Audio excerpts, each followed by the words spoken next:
Hello, it's time for Chapter 10 of The Girl Who Speaks Bear by Sophie Anderson, illustrated by Kathrin Honesta and published by the lovely Usborne, who are letting us put this up. Thank you very much, Usborne. Chapter 10, Yuri. I lean back in the chair and imagine Mamochka, arms folded over her chest, telling me the story is nonsense. A bear cub turning into a human child. It's impossible. But then I look down at my legs. There's a blanket on the arm of the chair. I pull it over me, but it doesn't hide the shape of my legs, and my paws poke out, so I close my eyes.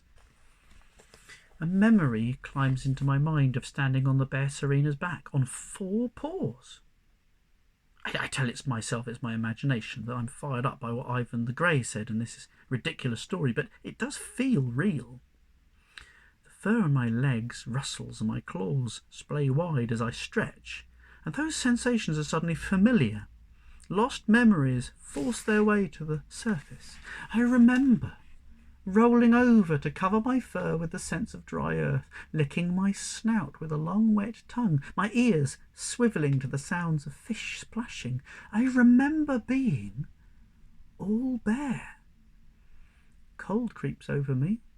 Though I'm sitting still, I feel as if I'm falling through the air, about to crash into the ground.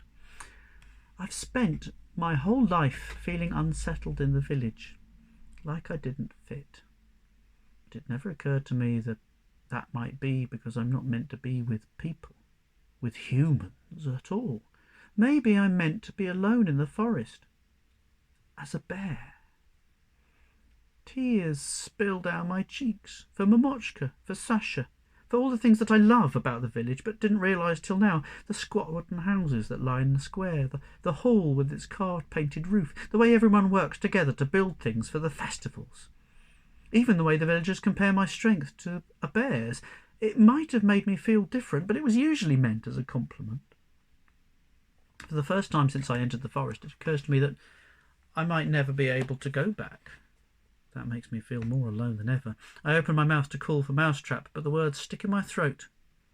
All I can do is close my eyes shut and cry myself to sleep. I'm woken by Mousetrap's whiskers tickling my cheek. I open my eyes and flinch as a dead mouse swings into focus right under my nose. "I brought you breakfast." The Mousetrap nudges the carcass closer. "You were asleep when I returned from my hunt last night, so I caught this one fresh for you this morning." "No thanks." I wrinkle my nose and sit up. Mousetrap looks from me to the mouse. His mouth draws into a thin, offended line. "What's wrong with it?" Nothing. I'm just not hungry." I slide my eyes out from under the blanket and look at my bare feet. I knew they would still be there. I felt their weight. That didn't stop me from hoping they might have disappeared. I wish that none of this had happened. I wish I was in my house, with my own legs, having breakfast with Mamochka. My stomach rumbles at the thought. "Not hungry?" Mousetrap looks at my belly accusingly. "Not for mice." I snap a couple of bread rings off my sushki necklace, pop them into my mouth, then shuffle across the floor, getting used to the feel of my new legs again.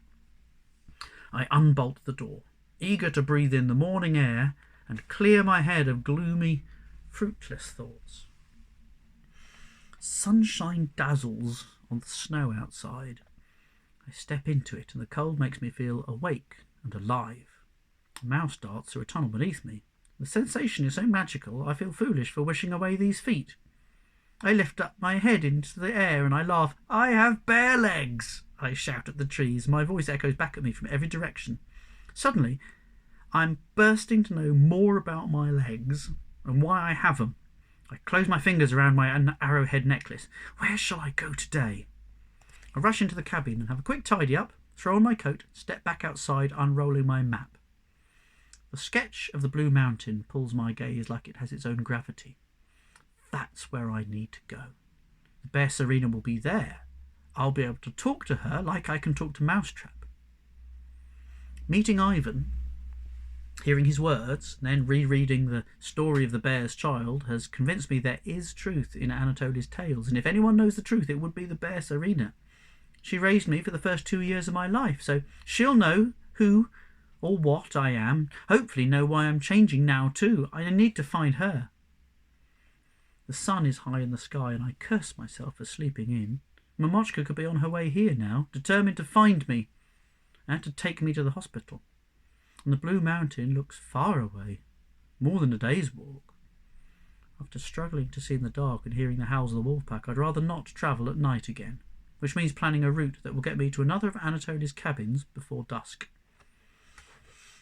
I look at my map again. If I walk north along the banks of the Silver Stream, I'll pass two of Anatolia's cabins. It's a winding, indirect route, but it's easy to follow. And if Anatolia is in one of the cabins, he could sledge me to the bear cave. "Human girl!" Mousetrap shouts, and I turn to see him hanging over the edge of the roof. There's a store up here. It might hold Anatolia's cod, but I can't get into it." I squint at the viewing platform Anatolia built on the roof. I'd forgotten all about it.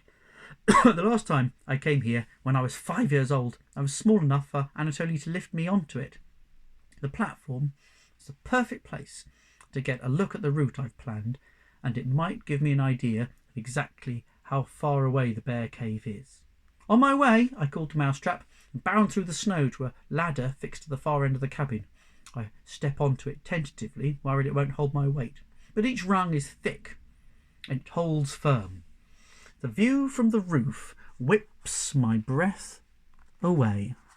The snowy forest stretches out as far as I can see, and the enormity of it makes me giddy. "Mousetrap, look!"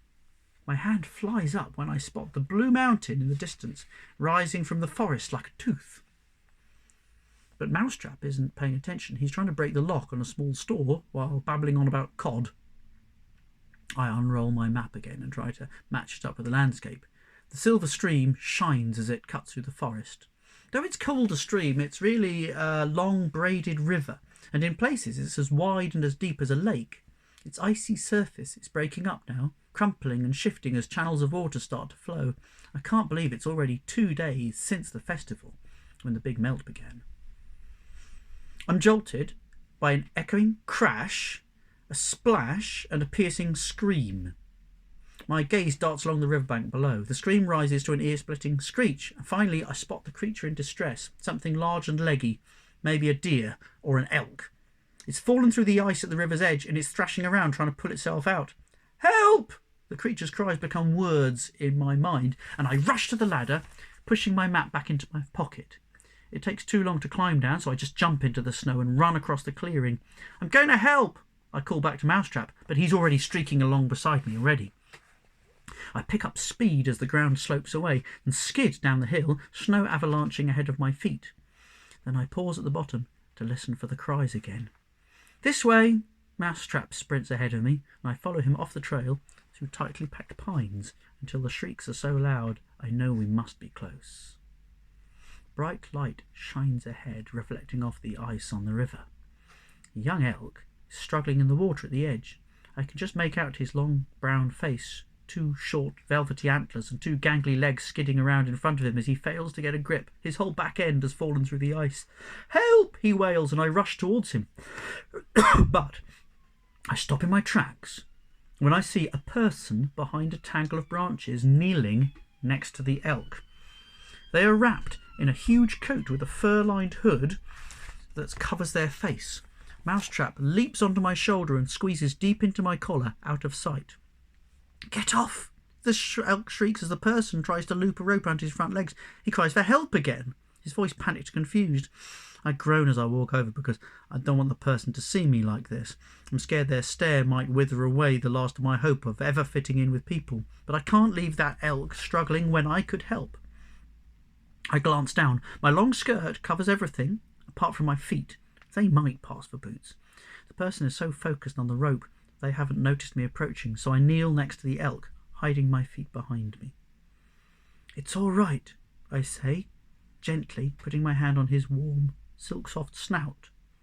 The elk's big brown eyes swivel towards me, wide with fear. I wrap my arms around his woolly neck to prevent him from sliding further into the river, and his legs stop thrashing. "I'm Yanka," I whisper into his ear. "I'm going to help you."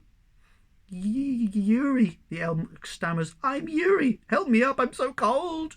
I turn to the person still fumbling with a rope, and my mouth drops open when they look up at me with familiar grey eyes. "Sasha, What are you doing here?